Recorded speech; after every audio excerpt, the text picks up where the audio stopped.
How's it going, people? Welcome back to the channel and welcome back to the Fourever Arsenal podcast. Bright and early, nice and cheerful. Look at the smile on Lee's face. We all good, lads? Fantastic. Yeah. We're only one way into the new season, and you've come up trumps again. It's just it don't take long. You know what I mean? The leopard never changes its spots. They say that's what they say. That's what they say. Have you got your comment of the day ready today, Mr. Judges? I have got my comment of the day. Oh, you do. Let's do comment of the day now. Let's start with you. Go on, Lee. What's your comment of the day? Actually, my comment of the day. Hold on 1 second. No. Comment of the day. Hold on. You'll be well pleased that I have got my comment of the day. Do you want my comment of the day, really? Go on. Missed this show so much, just gutted. It was only an hour. You guys owe us extra footage. There you go. They're all done like that. I mean, because a lot of people have been missing the Fourever Arsenal. And I have to say, there was a lot of criticism for Jordan in this week's comments. That was your comment. That was your comment of the day. That was the best one. Well, I'm not saying it was the best one. It was the one that I liked because it was saying they'd gutted about missing us because over a 10-day period, and feels like we should be doing more. And I feel for that. I'll tell you what, I've got to say this. You know, people coming up to me about Fourever Arsenal yesterday was incredible at the game night. Yeah. But anyway, I don't think I should be slagged off for my comment of the day when people clearly can't get up in the morning. And there you go, like James, sticking up for his mentor. You know what I mean? Like, he's down to us. Do you know what I mean? To keep the professionalism of the show going. And I have to say that poor Jordan's been slagged off for it as well. It's unreal. It's unreal. It's all his fault for calling it 8 a.m. You know what I mean? Nothing about no alarm going off. No, Jordan's fault. Yeah, you know what I mean? Like, unbelievable. I didn't blame Jordan. I said Jordan assisted in the crime. That's what happened. Yes, he assisted. Call me Mesut. Call me Mesut. Call him Mesut. I'll tell you, I don't know what we can call Turkish. You know what I mean? Perhaps we just call him late. You know what I mean? So, people, listen, yeah. For the whole week, yeah, the schedule said 9 a.m. Yeah, Jordan likes to do this for me. Decide, which is fine. Last minute 8 a.m. I didn't see it till late. I forgot to switch my alarm 1 hour late. It's my fault, people. It's not Jordan's. Jordan with the Mesut assist, as we said, but. We move. It's the season hasn't started yet. There's no points to be docked. There's no table. What kind of? Can I just ask? Can we? We're talking now. I know we're recording and all that, but can someone please tell me what is the point of the schedule? Can someone really tell me what the point of it? I read it. Right, it says certain time we're going live on Sunday night, you know what I mean? So I go, oh great, I'll be back from the football. Then they turn around, oh no, we're changing it to Monday, you know what I mean? No, what is the point of that schedule? Can someone tell me this, please?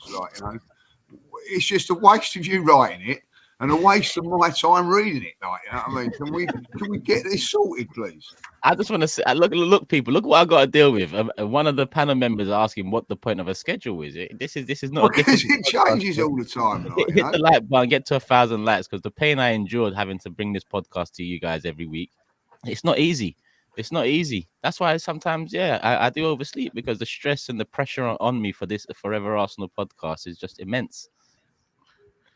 Yeah. So no answer to the schedule. Come on, James. You're a schedule man, stats man, schedule man. You know what I mean? Like, come on. What is the point of it? No, I'm not going anywhere near this. Stat man, schedule man. Stats and schedules. It's all the same. Yeah. So, what are we live on Monday? I didn't even realise this. We're live on Monday night, are we? No, I can't do Monday night, because no one told me. I can do Monday. I actually put in the. I put in the group. I won't be back in time. I can do 7:30 push, but 8 o'clock. No one responds. No one even bothers to start saying, yeah, that's all right or whatever. So I have no clue. And I have no clue. It's just a ridiculous. I have to say, the schedule's crap. Well, communication's crap. Sorry to all the listeners. There was admin talk. We'll get to the football shortly. I promise. Yeah. They like the admin talk from last year when Lee loses it. Go on, Lee. Sorry, who's done it again this time? Well, I don't know, like, you know what I mean? The actual messages is rubbish, you know what I mean? Like, I get, it's 8 a.m. or what? Yeah, no, yeah, no. There's no real like communication. What's going on? We don't know if there is a show on Monday, Sunday, when it's going to be. I just feel that maybe Cass needs to intervene a little bit and stop doing his liars things and get on and start doing the Fourever Arsenal schedule. That's all I'm saying. The people need to understand the balance of the schedule is not easy. Jordan's working for Channel 4, he's working for TalkSport, he's all over the place. Lee, I don't know, Michelle's got like 3 birthdays a year because he misses. I don't know how old she is now. Happy birthday, just in case there is one this month. I got to juggle that, and James is always going back to Italy and coming back. It's not easy to get this done, but we do it anyway. I went to Italy. But we'll hit the like button, people. If you are happy that we are back, 1,000 likes, please. Comments of the day will be done at the end. So Lee has got 53 minutes or so to get one in the bag, a better one in the bag. Yeah, you bring something a bit better than. I'll bring. I'm bringing fogging standards to the comments of the day. Standards, yeah, standards. Well, we better start with you then. I'll get another comment of comment the day. You make the show a bit longer. All right, only a couple hundred comments to choose from. People, 7 minutes in, admin stuff out of the way. We are well and truly back. So when are we live? Are we live Monday night? Monday night, 8 p.m. because Lee can't make 7. So there we go. Yeah, is that all good? I'm going to put that in my schedule. Cool. It's in mine already, mate. Yeah, it's in mine already. Get up to speed. But I've already put it in. Look at that. Carry on. Yeah, you was there yesterday when we was talking, though, innit? Yeah, but then, like Lee said, nothing was confirmed. Anyway, carry on. It's confirmed.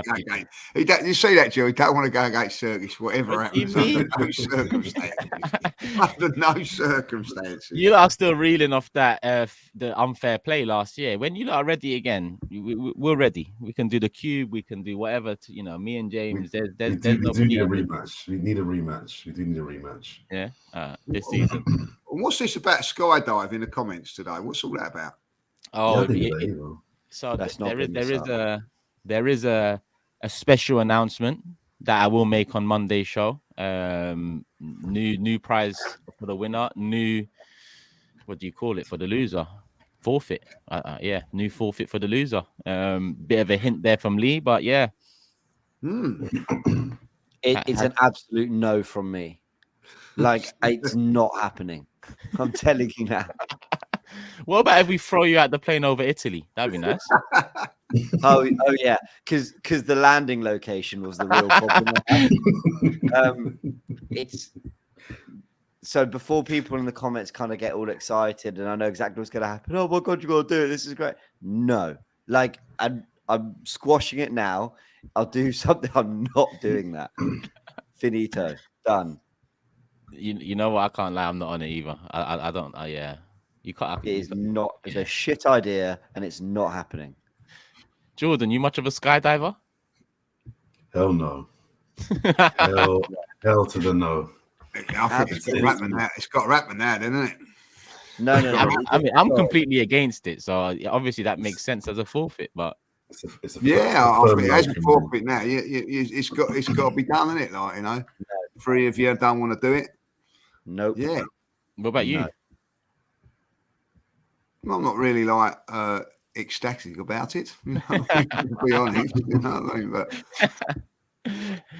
I just don't trust you. You know what I mean? Like you cut me parachute or something. You know what I mean? I don't really know. Like I'm gonna let people know now if that is the forfeit and I'm last and it's game week 30 or something. I might not be late for a show. You might never not see me wake up for a show. I might not come back to the show again.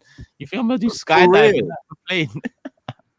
Turkish, I'm with you. I'm not doing it. This isn't even like let's have a laugh with it. I'm telling you all now, don't get excited. I will not do it. It's not happening. I'm not jumping the alternative is the bull baiting thing. You know, when you hold a red flag in the bullpen and then the bull.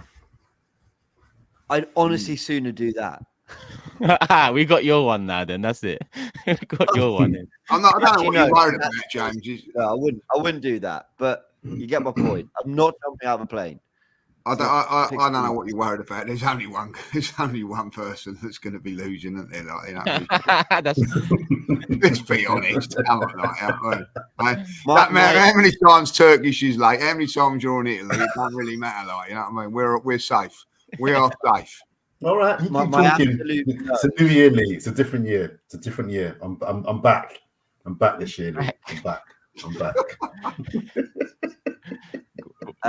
My absolute no's are jumping out of a plane and a Shark Tank. Those, you cannot convince me in any way, shape, or form. Yeah, Shark Tank. Most other things, I think I could muster the, I don't know, lack of courage I have to do it. But yeah, everything else, no. Those other things. yeah, I'm not on it. Maybe you have to go to a Spurs game. What do you reckon? Something like that. That's pretty bad. Yeah. I mean, that is probably. That's not bad. Like, you could just stay in the toilet for 90 minutes or just eat. You clear your guts. It could be cleansing. Yeah. Haven't they got a go-karting place underneath the stadium? Isn't there a go-karting track? Yeah, let's do that for 90 minutes.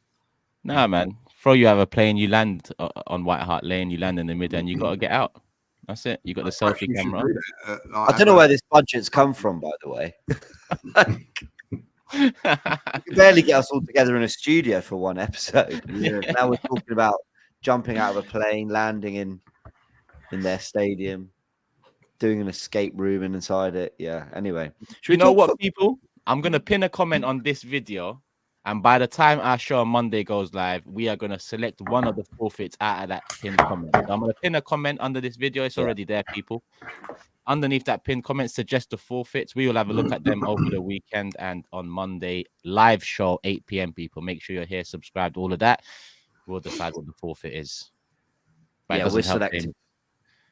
Yeah, it doesn't help, James, how much fear there is in your face regarding the skydives. I can imagine a lot of people. No, I know, because everyone will go, well, that's got to be it now. So I know exactly how this all works, but I'm telling you, I'm not doing it. It's just not. He's telling you he ain't doing it, but listen, it's not happening. It's a long get creative, people. Get creative. Get creative, people. Pinned comment there. Hit the like button. Let's get 13 minutes in, and Arsenal have won their fourth pre-season game of the season. Probably our best performance overall. Probably against our not worst opposition on paper, but in terms of the fight they put up, very little. Probably the least fight of the opposition, well, Bournemouth, United, Liverpool. But we had to get the job done. We got it done emphatically. Nice goals, young players in, quality all round. And we move on to one more pre-season game left against Lyon on Sunday. But Jordan, James, Lee, was you at the game? Yes. You were there. Let's, customary go over to you. And how was it being back in the Emirates, first and foremost? Atmosphere, all of that? Yeah, I've got to say, atmosphere was brilliant. I was really, I know it sounds silly, but like, I was really looking forward to this game just to get back at the Emirates after the last few games. And I wasn't disappointed, guys. I thought it was absolutely brilliant performance. I don't really know what to make of it, because over the tour, I'm watching the tour, I've come back convinced that we need a striker. Then after what I see yesterday, you think, well, do we need a striker? Some of the goals were absolutely outstanding. Our play in the first sort of 20, 25 minutes was breathtaking. The Shinchenko goal, by the way, is just absolute poetry in motion, the way that it's constructed. And then to, score a minute later with Trossard, who, by the way, I was thinking, Martinelli's got to start every game now. Like, Trossard not that great on the tour. I thought was brilliant yesterday, really, really good. And I come away from that game, it's only a friendly. And how actually good are they, or how poor were they, and how good we was. And I think conditions also have got to take a part. I think, if you weren't out in Philadelphia, you realised how hot and humid it was, and perhaps that was something to do with the performance. But I thought they was brilliant from start to finish yesterday. But the biggest thing I take from it, and I said on my fan cam yesterday, was all those 3 games, we looked vulnerable at the back in games, like conceded a lot of chances. High made a lot of good saves in all 3 games as well. But Saliba come back and we just shored up the back. Raya didn't have anything to do in the first. I thought it was a brilliant performance defensively. I'm very, very surprised to see Saliba playing, to be fair, but come on and, off after half time. But I thought he was magnificent in his half. Him and Gabriel, just a different class. And I really enjoyed the game yesterday. I don't know about you guys, but I love those sort of games. You just go there, watch it. There's no pressure, and it was just a really, really good performance. And I am excited about the season after that. But I do still think we need a striker just to change things up. But I have to say that Jesus is looking as sharp as a razor at this moment in time. I thought he was really, really good.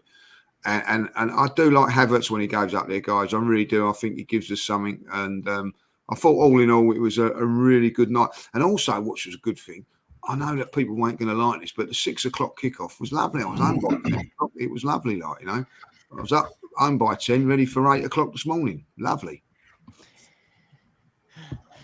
One last dig, why not? I'll take it.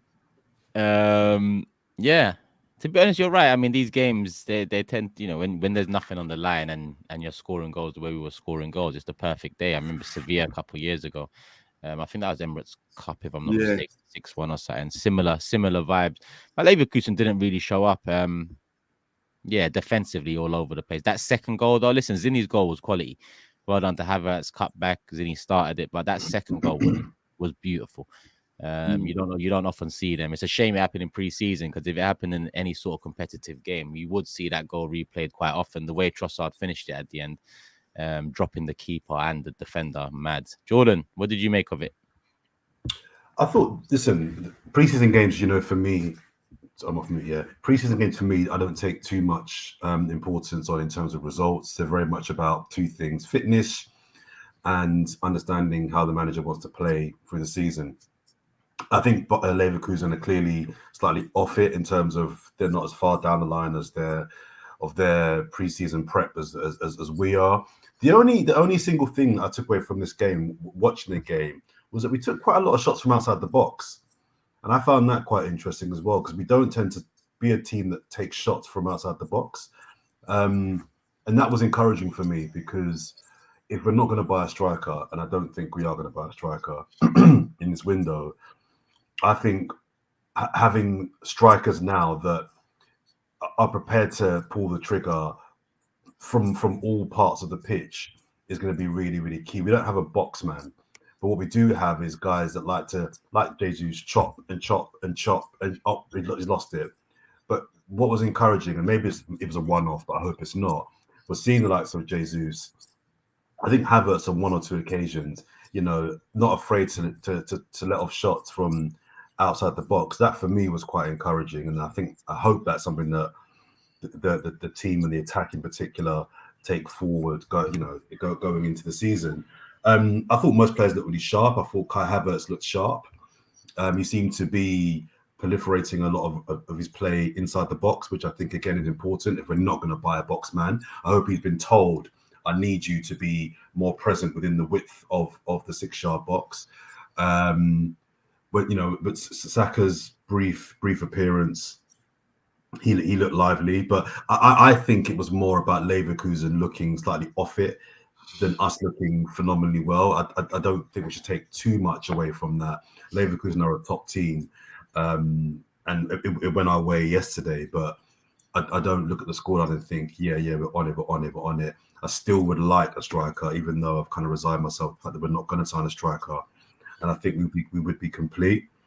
But it's a good day out. Don't take it too seriously. As Lee said, it's a nice day out. It's a nice win. Goals flying in from all over the place.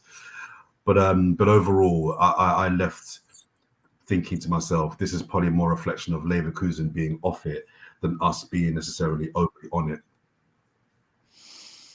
Oh, James, we watched it together, so kind of know each other's opinions. But the day after, anything pop up that you noticed? I actually, my opinion on the performance in the game is sort of aged better overnight, and sort of watching back a little bit of it, sort of getting the general reaction. this is the annoying thing about pre-seasons. We have to kind of keep going. It's a friendly, but like Xabi Alonso and Arteta set up their teams to be competitive and give it a good go. They both start their seasons next weekend. So, you say that Leverkusen are massively behind, or to be fair, I'm quoting you wrong, Jordan. Sorry, you didn't say massively behind, but maybe aren't at the same stage. But they have played 3 pre-season friendlies to our 4. So there's not a massive gap there, and they all start next weekend. Arsenal, I felt, actually, were brilliant. We're really, really good. Out of possession, superb. In the press. Then when we dropped into a deep shape, you couldn't play through us. Bayer Leverkusen last season were like, they weren't just kind of fluky, lucky winners on a year where Bayern Munich were off it. They were league champions. They were cup champions. They got to the Europa League final. They were undefeated. They played some of the best football in Europe. It's weird. It was only after the fact I actually sort of did some research on Leverkusen. Like, how good were they last season? And actually, some of their numbers were phenomenal. They weren't conceding many goals either.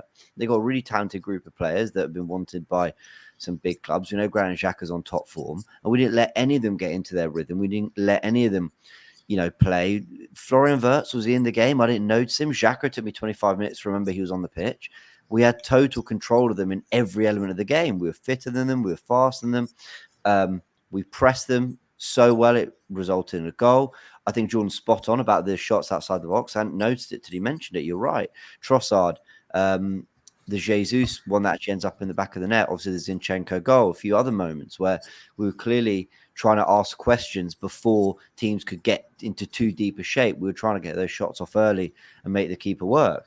And actually, while I know as fans we'll only take so much from it because it's pre-season, I bet the boys and Arteta are feeling really, really proud of them. Well, chuffed of themselves for the performance of what they put out there, because they really put one of Europe's best sides last season to the sword. And they didn't have a joke team out there. Far from it. They had a very good side out there. And whether they were slightly off it or not, I think they probably were slightly off it. But I think we still had to humiliate them the way we did. And the performance, I thought, if they were slightly off it, we won 1 or 2-0, I wouldn't be quite as ecstatic about it. Actually, we really did kind of throw our weight around in that game, which was good to see. And there were some really good performances, and I'm really happy with it. Actually, sort of having slept on it and reflecting on it yesterday, that was a really good performance. Who was your man of the match, Jordan and Lee? Oh, So that again. Man of the match, Trossard, Lee. Yeah, I thought he was superb. Yeah, I'll go with Trossard. Yeah. Who are you contemplating? Who are you thinking about? I was just because I thought it was a rounded team performance where no one actually singly stood out. I thought everybody was pretty good. I thought Zinchenko, I'm surprised he's still at the club. I would have liked him to have been moved on by now. But it's clear that he will be staying. But I thought he was good.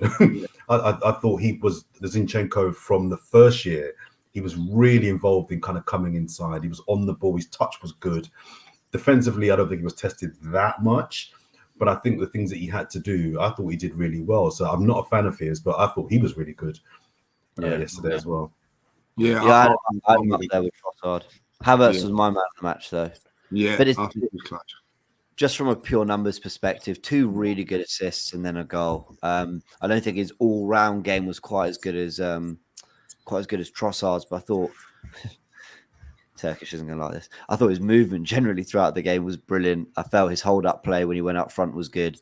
It's coming back. It is coming back. Do you know what's so fascinating about the role Havertz plays in midfield? And this isn't me saying I like it or love it. It's just me trying to explain it if I can, if I'm getting it right. Is that like, when we have the ball, I think we actually said this last season, his job is to more often than not be quite far away from the ball. And I actually don't mean that as an insult, but when we have the ball, you notice he's like moving up the pitch. He's almost alternating with Jesus. So you have Odegaard, Jorginho, Zinchenko, they're all trying to get on the ball. Havertz not quite as much. But in the minute they've got the ball, Leverkusen have it around the back and we drop into a shape, he comes all the way back the other way. Odegaard goes to press. Then he's a bit tighter to a Jorginho. So like, it is so interesting, the use of him, which is kind of like, as much as we've laughed and we actually joked about it on the watch along, there is a lot of strength to what he does off the ball. Like Arteta clearly does like what he does in terms of his positioning and movement off the ball and his understanding of where to be. And there are games like West Ham away last season where it was incredibly effective, and we saw it, yesterday too. There are times where it works, that Havertz, Jesus, Trossard trio that can kind of alternate around those three positions. I don't think it's the way we're going to unlock our best football next season for a lot of the campaign, but it's definitely something Arteta can use, and he used it well yesterday. Can I ask you guys? Sorry. No, go on, Jordan. So, can I ask you guys how you think we should play this season?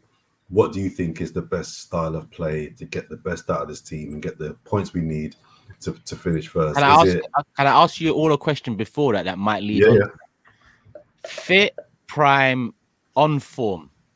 Yeah, fit, prime, on form. Who starts up top, Jesus or Havertz? Because I think both players bring a very different style of play. I think if you get a fit prime Jesus and you get that first half of his first season at Arsenal, you get a bit more free flowing. But if you, if you get a free fit flowing Havertz, it's more like what James said. Question. He's more a cog for the other. I'm still leaning to Jesus. But that's a big if. But if you're leaning to Jesus, is that with Havertz in midfield, or is that with him out of the team? Option. But listen, Jesus ain't the answer either. Like, this is just picking out the two to work out what kind of football we could like. I've been impressed with Jesus, Turkish. Yeah, he's been sharp. He looks like he's back to how he was when he first came to the club. Can I respectfully disagree with that? I'll let you finish, but I actually don't agree with that. But carry on. No, and I think that if he can continue to that, when he first come into the side, there was no one question whether he was playing or not. That's my thing. I think now that people question him because of his injury and all that, Yeah, that's true. Before his injury, we wouldn't have dreamt of dropping him. He was playing so well. I think there's no doubt he's looking sharper in pre-season. Man United game and this last one in particular, I think he's looked really, really good. I did my player ratings on the AFTV website and I gave him an 8. So honestly, I really did think he was very, very good. I'm not quite where other people are, because you're not the only one saying it. A lot of people on socials as well were saying that Jesus is back to, or is looking more like the Jesus of when he first signed 2 years ago. I agree, this is like the closest he's been to that, but I think we forget how extraordinary he was those first 4 months. Yeah. And that was, he was so good that people forget he went on a 9-game goal drought. Like, no one talks about that in those first 4 months because he played that well, regardless. No one cared. He was because he was just making things happen. He hit levels where I was like, if you add goals to this, I don't really know what's stopping me calling you world class. And I don't feel like I'm there with Jesus yet, but that's going to take a little bit of time and he will build into that. I definitely like the trajectory he's on. And you ask a great question there, Turkish. Like, at his best Jesus or at his best Havertz, it might be an aesthetic thing. It might be an enjoyment factor. I love watching Jesus at his best. Yeah. I think Havertz at his very best is incredibly effective.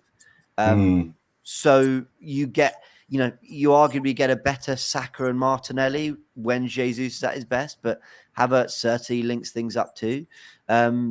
Maybe you're a little bit more box efficient with Havertz at his best. So take your pick. I don't think either of them are the perfect striker when at their best, though.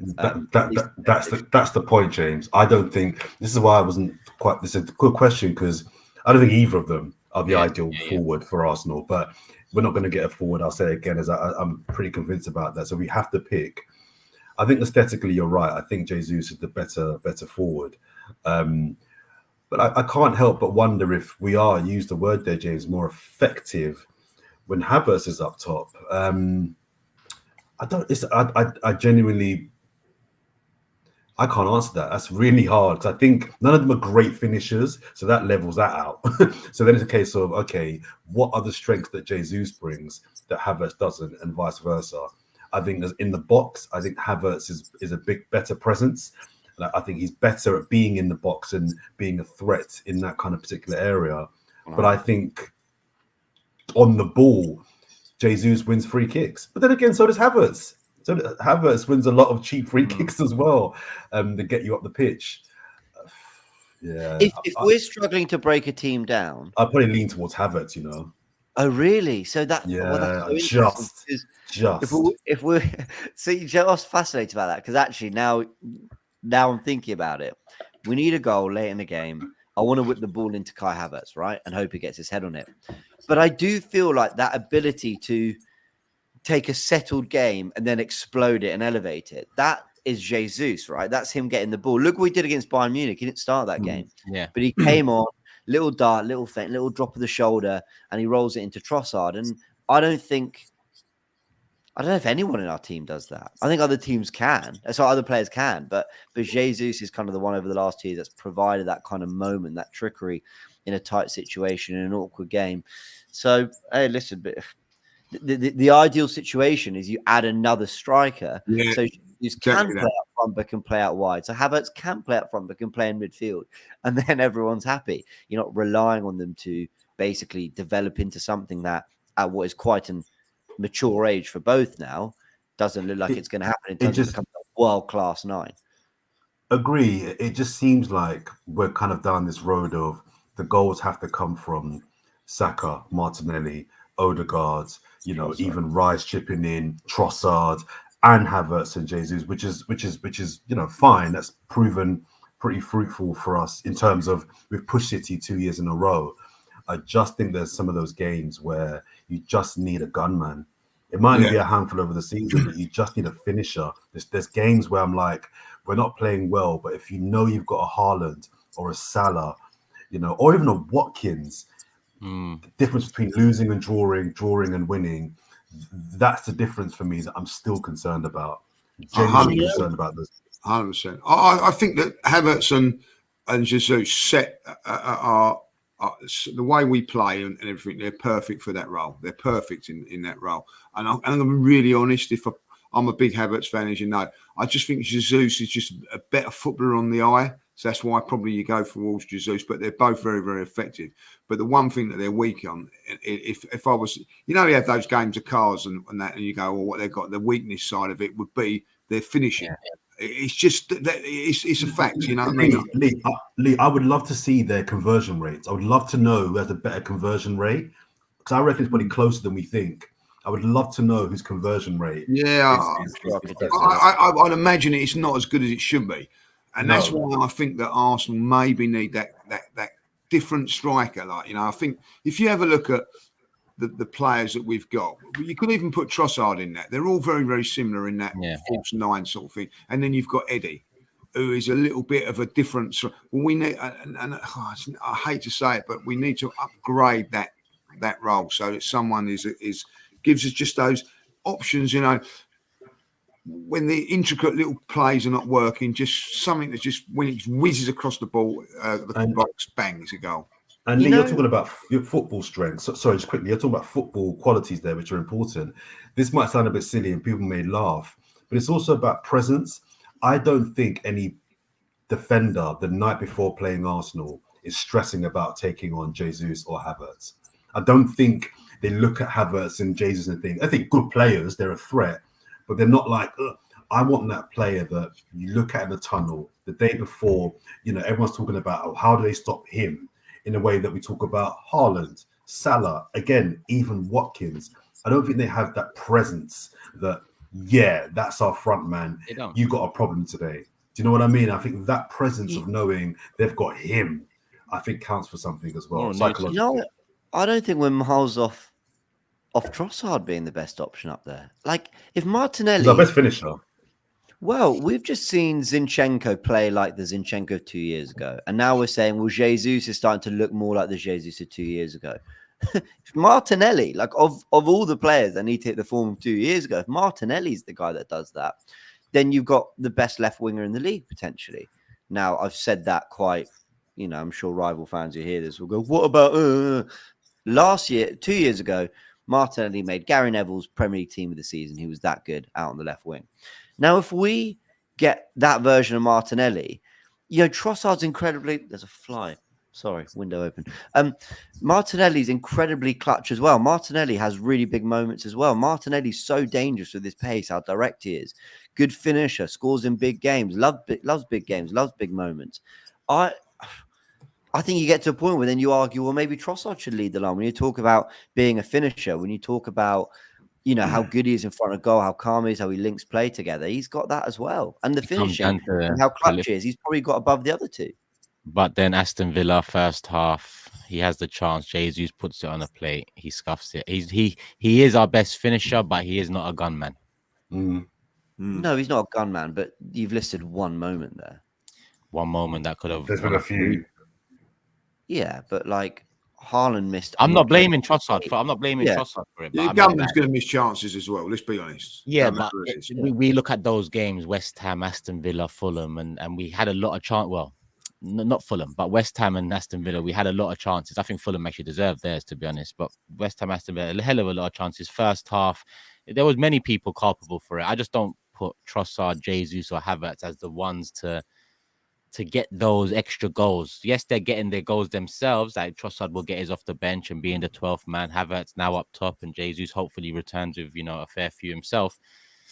But the thing is, the market is not there for it. We talk about striker all the time, and then when we go to talk about what striker, who, that's where there's always a running debate, and it's just I don't know the answers. That's why, James, I keep on saying that. Do whatever you need to do. I just think, it's time we win the league now. So if it's a striker, it's a striker. If it's a goal scoring winger, it's a goal scoring winger. If it's nobody, it's nobody. I'm not going to be happy, but come May, we'll analyze it then. But yeah, I agree. Trossard is our best finisher, but I don't think he's the answer.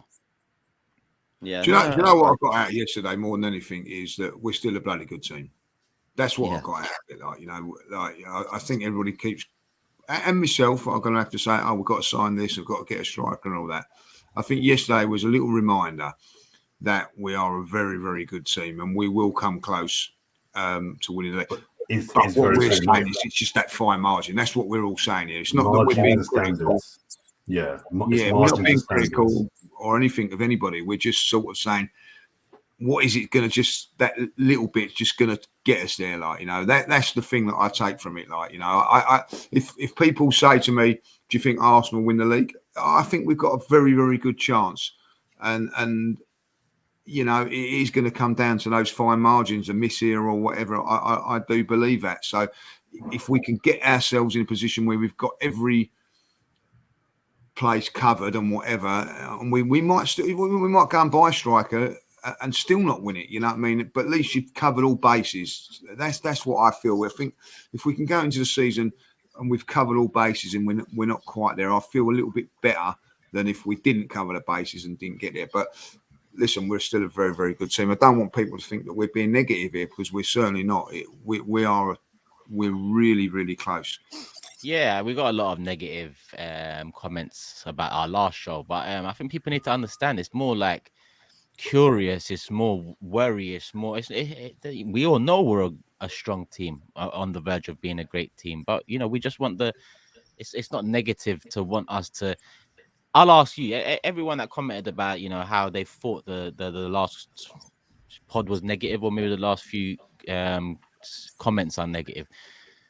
We're in a position now where we're a few pieces away, a couple pieces away from a potential Premier League title. How many years, how many summers did you feel Arsenal have gone into the season complete, ready? How many summers?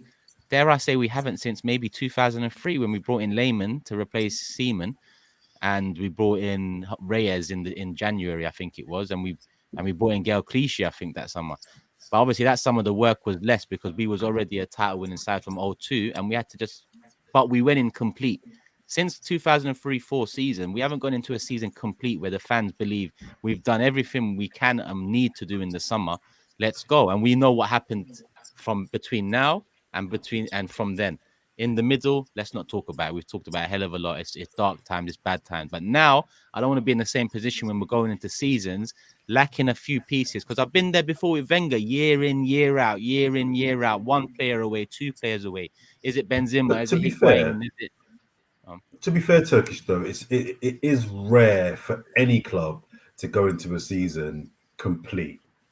That doesn't often happen for anybody. It's normal that you might be missing still 1, 2, 3 pieces.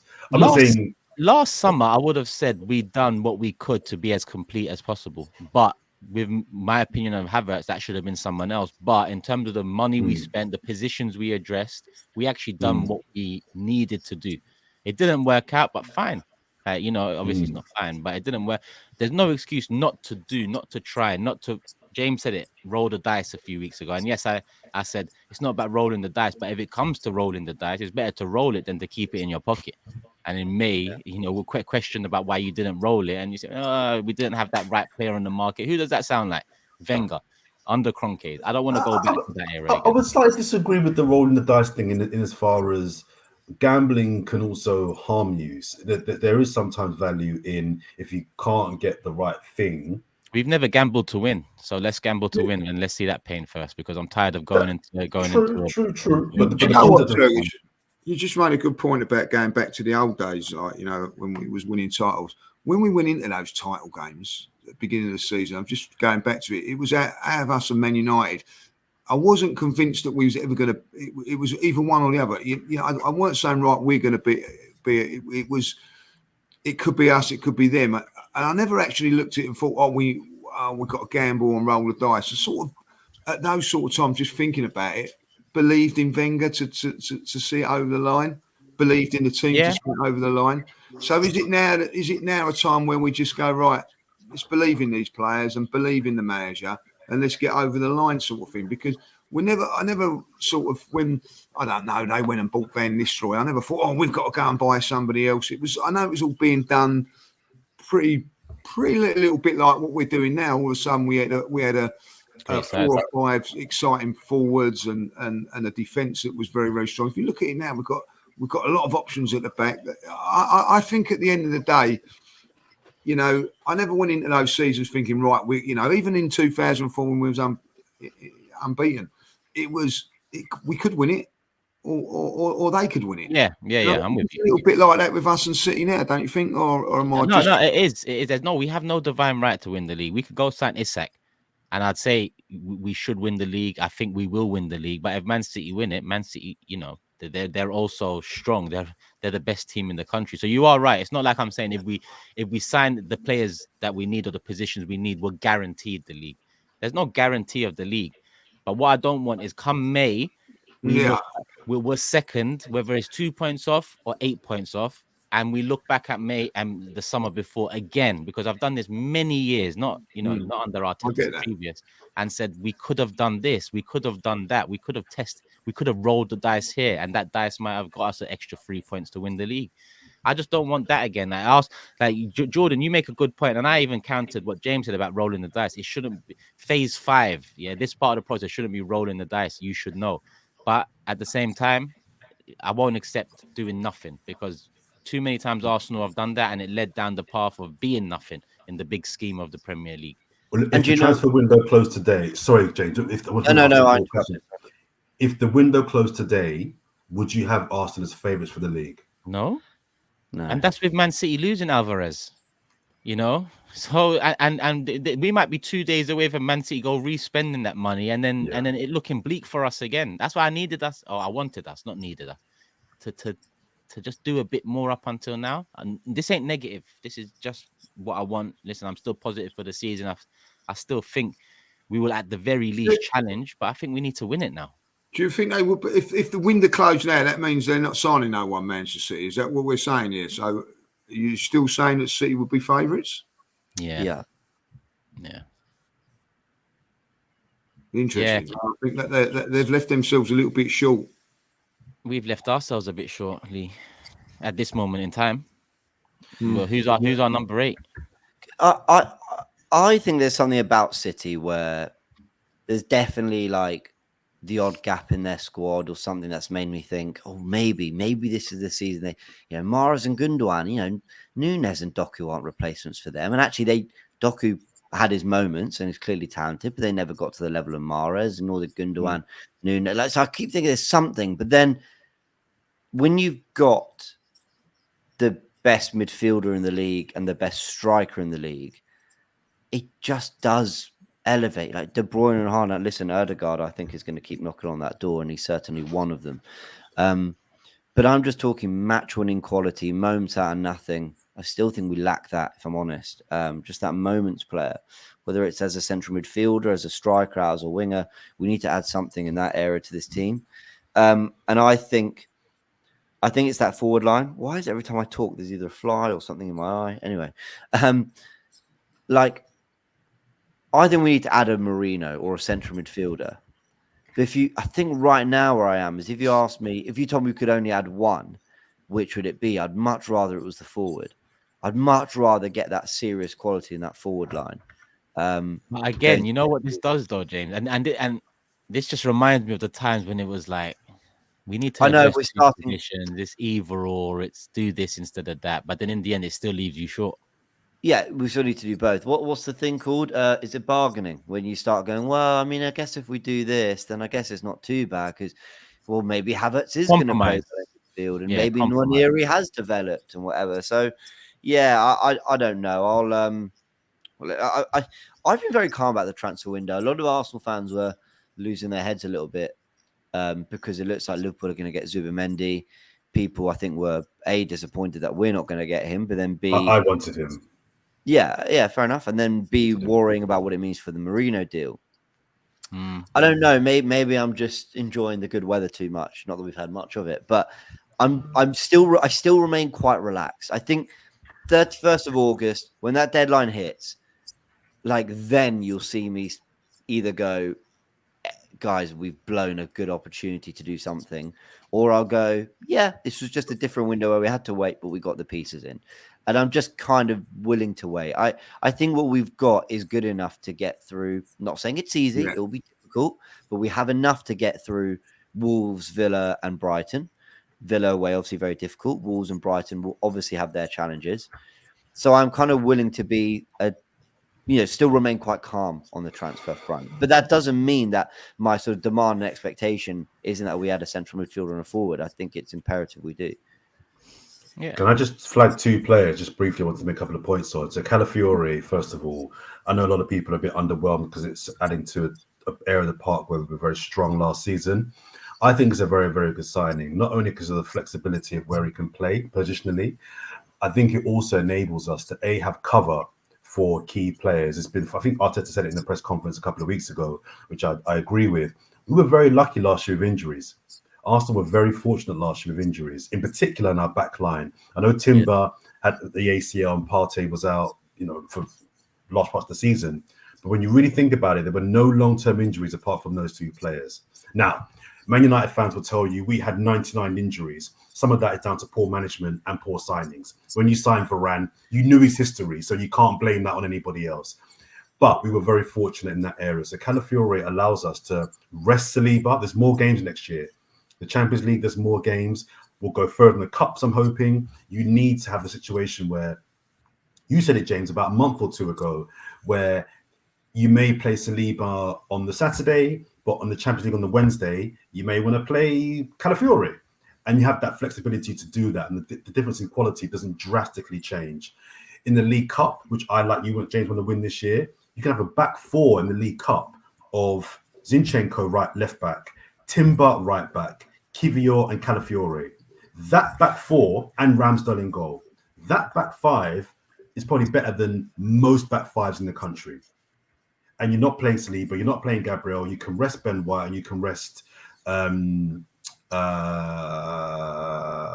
our left back? Well, anyone, Tomiyasu, you can Tomiyasu, whoever it may be. So I think Calafiore coming in is a really shrewd bit of business and a very smart, and I like the look of him as well.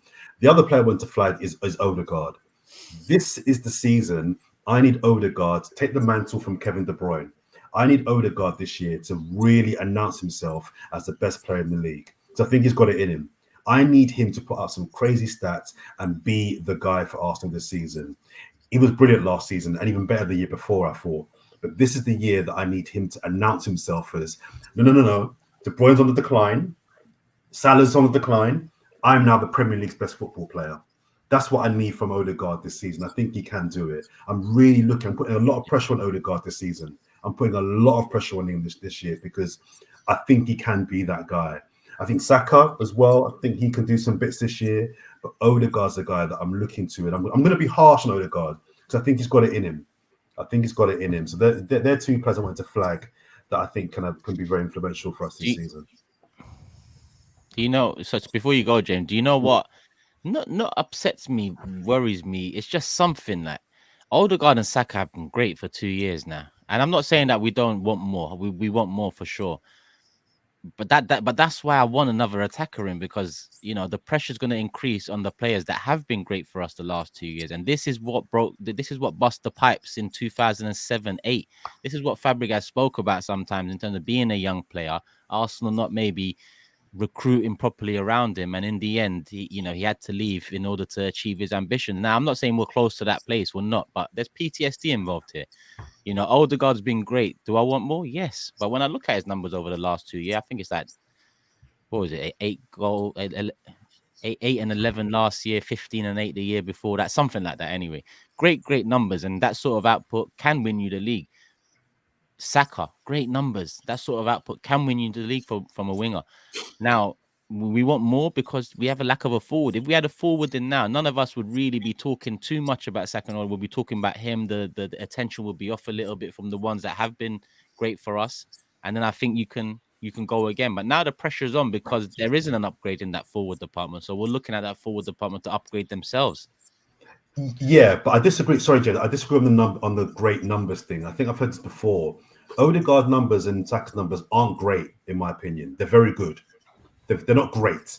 Salah's numbers are great. Okay. Do you know what I mean? To win, and this year is about standards and fine margins. I think Odegaard's numbers have been great for his position. They're very good, but if we're going to overhaul City, he's got to put up a Foden season. He's got to put up a Foden season this year, in my opinion. He's got to do that. He's got to be the guy. And I think 3-4 more goals, 3-4 more assists takes him into that bracket where he's dragging Arsenal. Our Foden, I don't put Odegaard and Foden. Our Foden is more Havertz than it is Odegaard. And I know that sounds strange, but he's the one. Foden is kind of the one that breaks into the box, the one that Emil Smith-Rowe or Vieira. No. I'm not comparing players. I'm just talking about the guy. Okay. This year, I'm talking about who's the guy that's going to be like, I'm the problem, guys. I'm not comparing Foden and Odegaard in terms of position. I'm just talking about, I need a season that I had from Foden, from Odegaard this year, where it's unequivocal. I'm the guy. But we had that from Odegaard 2 years ago. That's the thing. I'm not saying we shouldn't have it again, though. You're right. Yeah. Maybe, yeah. Did this could just be like perception, because obviously we've got the youngsters like Lewis Skelly and Nwaneri come in, obviously Heaven too, Josh Nichols. But is it just me, or like, especially in yesterday's game, but maybe a little bit on US preseason, and I don't really know how to explain this or quantify it, but Saka and Odegaard yesterday, they did feel like older heads. They did. I don't know how to explain it. They did come on, and it felt like, especially when Saka came on and Rice came. Well, right, but Rice we knew. But I guess what I'm trying to say is 2 years ago, Saka was like star boy and the youngster who's doing great things and surprising people. He came on yesterday as like, I don't know, like, what's the word? The seasoned pro. He came on like, Bakayo's back. I don't know how to explain it. Like, we know, and I feel like Odegaard as well, kind of the way he's carried himself as a captain over the last year. Certainly, like, seeing him, around the US tour, like, I don't know, there's definitely a role that is needed in terms of senior players at the club that I think some of these players are starting to really like fulfill, not just in terms of like responsibility they're taking on the pitch, but I think in terms of the way they talk off it, in terms of their expectation, in terms of their mentality. Saka going and being one of England's best players of the Euros just starts to feel quite normal. Then he comes back and we know that he's going to be brilliant for us. I don't know. I think, we forget that these players are also getting older and better and like are getting more used to this. They're getting more acclimatized to the expectation and and they'll never really be truly used to it until they've won and lifted the big thing. But they're definitely, I think, going into this like belonging there. Whereas in previous seasons, there was still that sense of like, are they ready? Are they not? Or was it just a good season? Are they actually, this season, it just feels like they belong or we belong. I don't know. And again, that might just be perception. That might just be me getting gassed about the fact that I'm watching Arsenal play football again. But I don't know, there just seems to be a slightly different perception. I wanted to move on the comments next, but just off that, what you're saying, yeah, because that does worry me a bit, because I feel like the seasoned vets should come in to a young side rather than grow into a young side, because the seasoned vets need to have some sort of winning experience, in my opinion, and I don't, the young players here don't. But I get you. But look, we are very close. But let's just say we was outside the stadium, James, the Philadelphia Union, and then the players walked out, Odegaard, Timber, Nwaneri, and Ben White, and they walked past. We had that moment, what's good and whatnot. Do you feel the same aura from them as you would if it was De Bruyne, Haaland coming out with Ruben Diaz and a couple or obviously I'm going to look at the other great side, Real Madrid, if it's like Mbappe, Militao, Modric. Does that aura come with winning stuff and growing into that, or does that it comes with winning stuff? What's my question? It just doesn't feel the same yet. It feels like we're still a couple men short of being that team. Do you get what I mean? I can't say, because I'm an Arsenal fan. So for me, like, I'll always be more awed by those players, Odegaard, White, Timber, all coming out. Nwaneri there too. But this is, I think, what I'm trying to say. Like, I think when Saka came on yesterday, it felt like we brought on a world beater. It felt like we brought on a star. It felt like I think a year or two ago, it felt like we were bringing on that youngster we're still really excited to see and get better. Whereas this was kind of like, our guy's back. And I know what you mean. Like, when they lift the big one, that's when kind of the aura and, this word that's been doing the rounds on social the last few years, and, that kind of perception will be there. But I just think Odegaard too, like, I think, what's the narrative been around Odegaard the last few years? Oh, very talented player, but is he the guy? Is he really a captain? Does he need someone else? Like, I think now it's just like Odegaard. I'm looking at one of the best midfielders in the world right now. Yeah. Like, I think that is there with a lot of our players. William Saliba, look how the perception narratives change of Euros, guys. The Euros is a level down, in my opinion, in terms of standard compared to what he's done the last 2 years. But now it's William Saliba, you call him the best centre-back in the world. No one's really... People might debate it, but they're not calling you crazy. A year ago they were. Oh, stop it. What's he won? What's he achieved? He still hasn't won or achieved those things. But the perception is, like he's the dog's beat, Like, and I think that's true of a lot of our players. Timber's barely kicked the ball for us. Look at the perception around him. Also, I think Odegaard, and I think this is a key for me, is that of all the top players around, he's the one that hasn't had no football this summer. So I think that he's going to be really like fresher than a lot of the players. And I think you're right what you're saying, Jordan. This is when I'm looking at him now to just go on and take that mantle of the best. Foden had a lot of games last season. Saka had a lot of games last season. Rice, Rodri, I don't know if is he back fit yet after his injury? Is he right? They've all had lots of football. He hasn't. And Haaland, obviously, like, you know what I mean? So I expect a big season from Odegaard for that reason and that reason only. Well, it's nearly upon us. Literally 10 or so days away from game week 1 kicking off with Man United Fulham on the Friday. Obviously, we play on the Saturday against Wolves.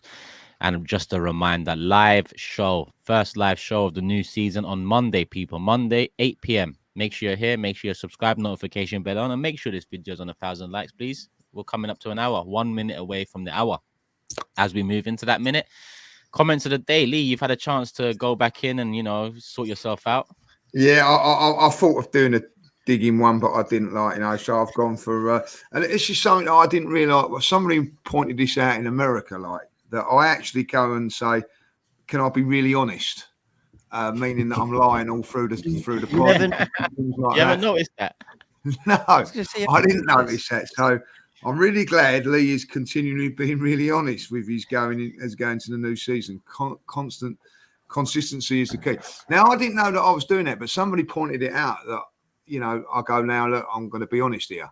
Yeah. Meaning that I haven't been honest all show or all comments. So I'm going to try and work on that, guys. Yeah.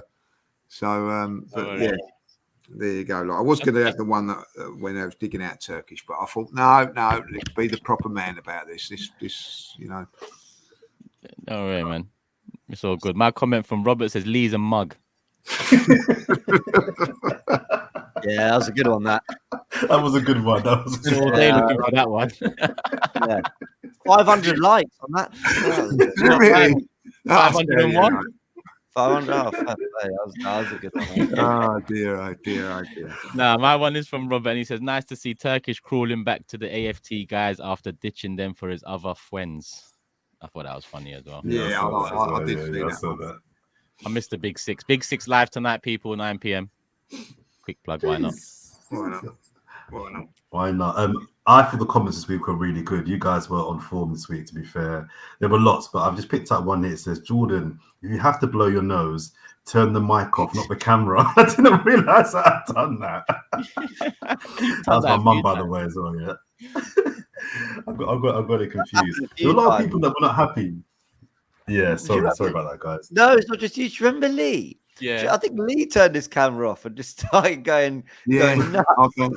it's funny. It's weird how they pick up on things, isn't it? I have to say that, you know. Pick up. It was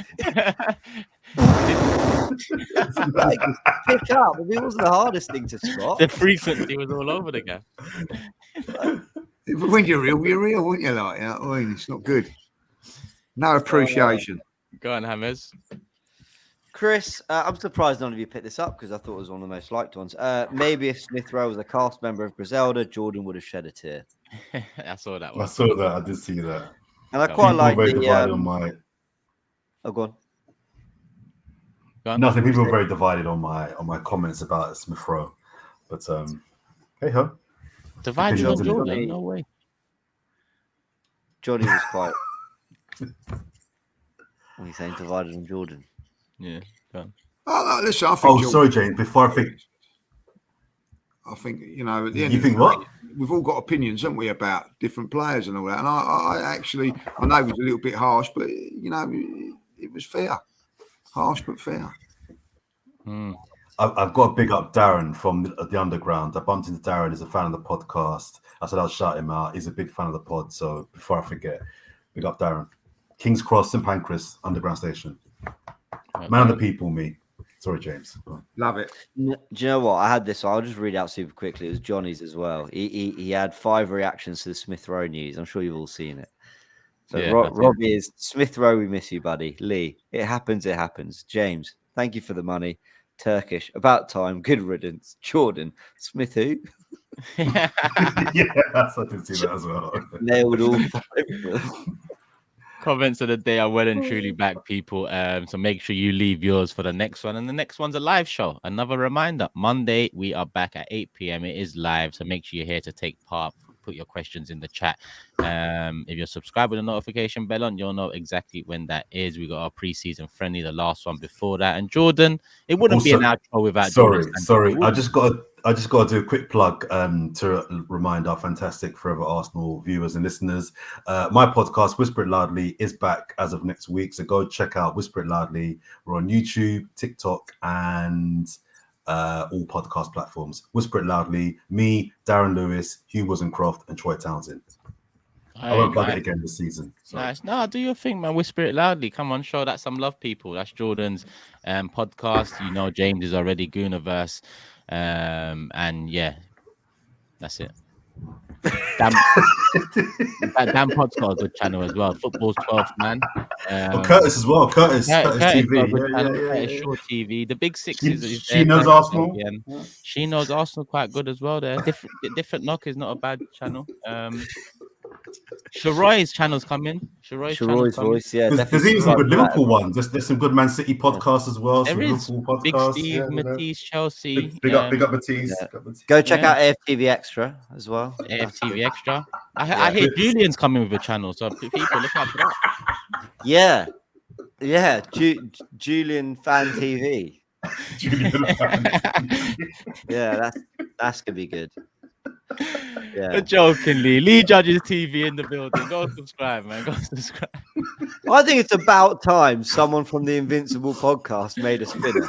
Honestly, yeah. It's about time someone took the success of that podcast and made a channel out of it. Julian, man. People, go show some love to the individual channels. Hopefully you've enjoyed. Love for the love. We're back Monday. Lee, do you want to get a word in? No.